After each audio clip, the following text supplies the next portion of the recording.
ahantu umukozi w'Imana yakandagiye ntago ashobora gusigara uko hari hameze. Nawe ndagira ngo utangarize ngo iri jambo urikurikiye n'utega amatwi ukariha agaciro, ntago uri busigara uko hari umeze.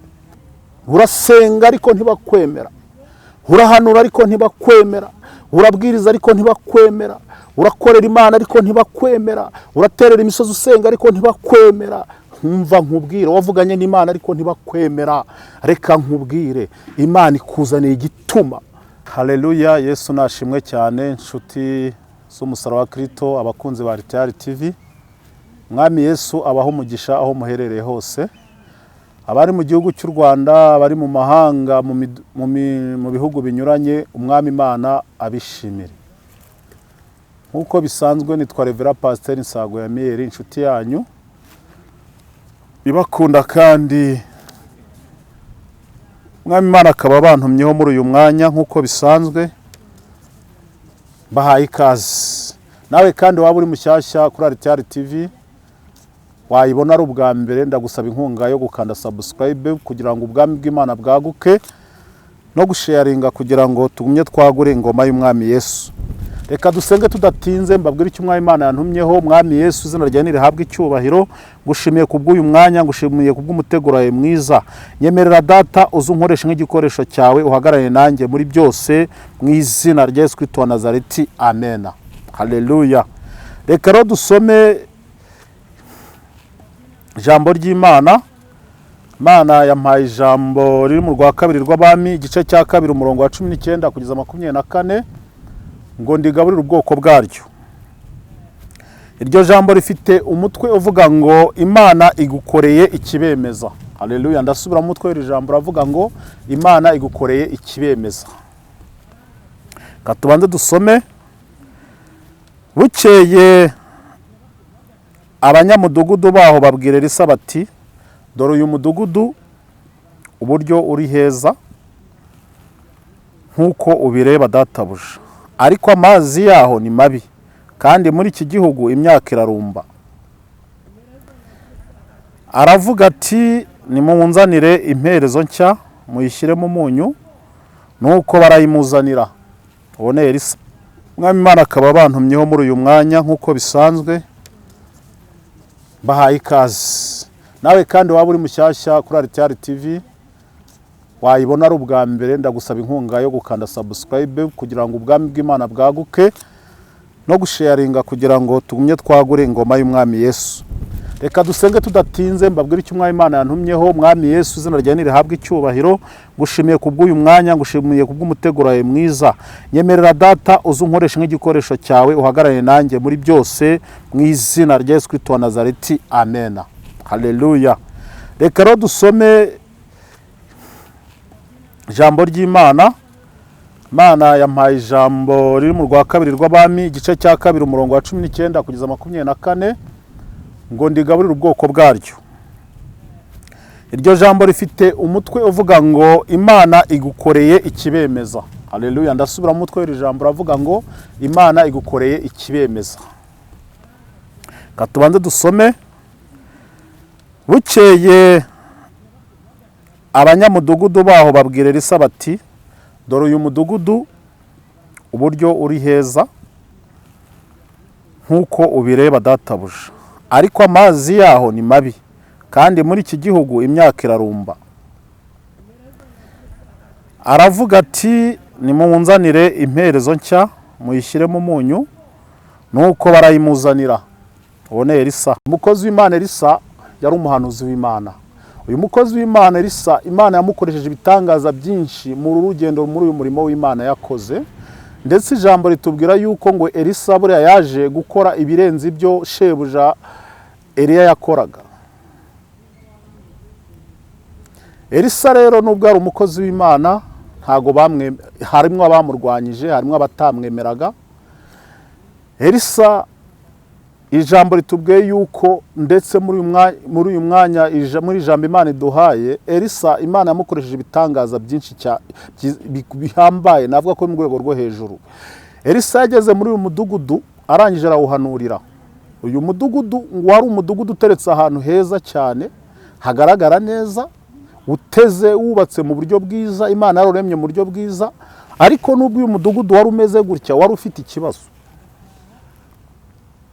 wari uteretse ahantu heza umeze neza, ariko ufite ikibazo cy'uko harimo amazi atobamye, amazi atameze neza.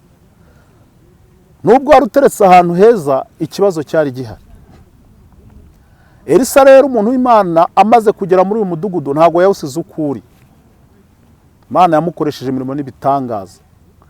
Aya mazi uyu mudugudu igihe wari umaze utagira amazi meza, aho y'umuhanuzi w'Imana Elisa hagereye, amazi meza yarabonetse, yahumanuye amazi. Ahantu umuhanuzi w'Imana yageze uri mu mwuka w'Imana ntabwo ashobora kuhasiga uko yaje. Ahantu umukozi w'Imana yakandagiye ntabwo ashobora gusigara uko hari hameze.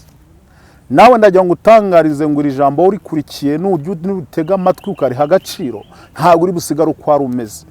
Ubu ni ngeri sawa none ahangaha. Uyu mukozi w'Imana Elisa rero Imana imukoresha ibyo bitangaza, bwa bwiza bw'uwo mudugudu wari ufite noneho bwiyongera no kubona amazi meza. Haleluya. Ibi bintu byose Elisa yabikoresheje n'imbaraga z'Imana, ariko nubwo yabikoraga ntago bamwemeraga, harimo abataramwemeraga. Dukomeje iri jambo, Elisa yafashe urugendo ngo aragenda, akimara kugenda ngo ahura n'abasore. Barangije baramureba, ntibubaha ko ari umukozi w'Imana, ntibubaha ibitangaza Imana imukoresheje muri uwo mudugudu, ntibubaha ibintu Imana ihakoreye, ntibubaha icyo Imana yamuteretsemo.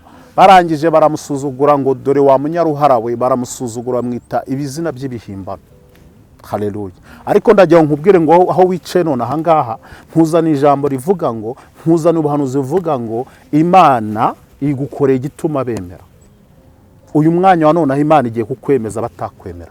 Uyu mwanya wa none Imana igiye kwemeza yuko uri umukozi w'Imana. Uyu mwanya none Imana igiye kwemeza yuko uri umuhanuzi w'Imana. Uyu mwanya wa none ahangaha Imana igiye kwemeza ko wavuganye n'Imana. Uyu mukozi w'Imana Elisa arangije abahungu baramusuzugura, bamukoza isoni, baramumenyera nkuko nawe mwe bakumenyera. Amavuta ariho ntago bayemera, ubuhanuzi bwawe ntibabwemera, ijambo uvuga uravuga ariko bakaguhinyura. Ariko ndagira nkubwire ngo uyu mwanya wa none ahangaha wowe unkurikiye, wowe ukurikira ijambo ry'Imana, Imana igiye gukorera ikintu gituma bemera. Imana igiye gukorera ikintu gituma bamenya yuko wahamagawe. Imana igiye gukora ikintu gituma bamenya yuko wavuganye n'Imana. Imana igiye gukora ikintu gituma bamenya yuko wasenze Imana. Haleluya. Elisa ntago abasore bubashye icyubahiro cy'Imana yamuteretsemo, nta nubwo banubashye Imana akorera. Barangije avuga ngo kebuka wa munyaruhara we, bamwita mu mazina, baramumenyera. Umugaragu w'Imana rero kuko yari yuzuyemo imbaraga z'Imana. Haleluya. Arangije noneho ahamagara Imana, akoresha impano ye, akoresha icyo Imana yamushyizemo. Arangije Elisa biramubabaza, bimutera agahinda, yibaza impamvu asuzuguwe, yibaza impamvu urasuzugurwa. Nibyo nawe uri umukozi w'Imana, nibyo nawe uri umuntu w'Imana, nibyo nawe wavuzweho n'Imana, ariko amavuta yawe ntibayemera. Icyo wavuganye n'Imana ntibacyemera. Urasenga ariko ntibakwemera, urahanura ariko ntibakwemera, urabwiriza ariko ntibakwemera, urakorera Imana ariko ntibakwemera, uraterera imisozi usenga ariko ntibakwemera. Nkumva nkubwire, wavuganye n'Imana ariko ntibakwemera. Reka nkubwire, Imana ikuzaniye igituma bemera ko, Imana ikuzaniye igituma bemera ko wavuganye n'Imana. Imana igiye gukorera ikintu gituma bemera. Imana igiye gukorera ikintu gituma mwikaritsiye bemera. Imana igiye gukorera ikintu kibemeza. Haleluya. Elisa arangije kubw'ubwe ubuhanga bwe yari yiziho, kubw'icyo yarazi aricyo, arangije arakebuka, arangije arabavuma. Haleluya. Amaze kubavuma uko ijambo ry'Imana ritubwiye, barangije icyavuyemo nyuma yo kubavuma ngo idubu zavumbutse mu ishyamba zirabacagagura. Haleluya. Uramenye ntugapfe kumenyera umuntu w'Imana, ntukajya upfa kumuvuga. Umuntu usenga ntukajya upfa kumumenyera. Wica imanza, wimenye, wivuga ngo uriya muntu ibiki. Uramenye ku muntu ntawe usenga zamenyekanye kurusha ibyiza Elisa yari yakoze. Haleluya. Haleluya. Wirinde kuvuga umuntu w'Imana nabi. wirinde kumenyera umuntu w'Imana, wirinde guca imanza, umenyera abandi ariko ntumenyere umuntu uvuga akanwa k'Imana, wirinde kumenyera umuntu usenga Imana. Haleluya. Kuko uyu muntu ashobora kugukorera mu ngata agatabaza Imana yari umumenyera, ingaruka mbi zikakugeraho. Haleluya.